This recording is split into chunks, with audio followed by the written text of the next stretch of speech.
For nearly 70 years, access to healthcare for everyone has been one of the things Britain has been most proud of, yet it's becoming increasingly difficult for some migrants to get medical support. At this centre, which helps migrants with health issues, they've reported that doctors are increasingly demanding a passport and proof of residence before they agree to treatment. As a result, they say people like this young man from Vietnam are unable to see a doctor. In some cases, the results are life-threatening. We're seeing people who are pregnant, women who are pregnant, not accessing antenatal care until very late. There's even been a case recently of a woman who gave birth by herself on the bathroom floor of a hotel, which is obviously extremely concerning, putting the mother and the baby's health at great risk.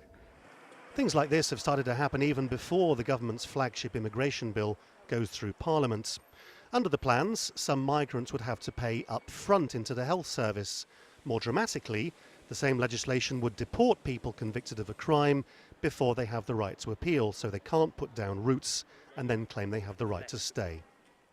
The current government had promised from the start that it would cut net migration levels to the tens of thousands, and clearly you can't do that without trying things that have never really been attempted before. Of course, many people say it's not very liberal, that migrants are actually a boon rather than a burden to the economy. But the government says simply that it's not fair on taxpayers to keep supporting people who don't have the right to be here.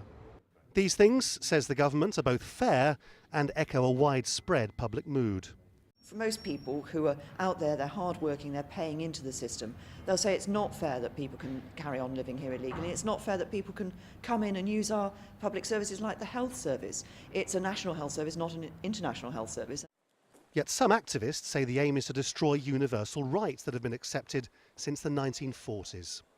The government's trying to break a consensus around entitlements for all, regardless of status in the UK.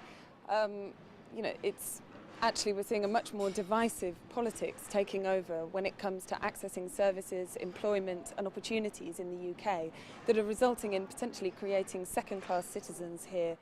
These proposals aren't law yet. Some will claim they breach people's human rights. Nor is it clear that any of it will save the country a vast amount of money. What's undeniable, though, is that many migrants are being sent a message that Britain's less open than it has been in the past. In that sense, the government's already getting what it wanted. Lawrence Lee, Al Jazeera, London.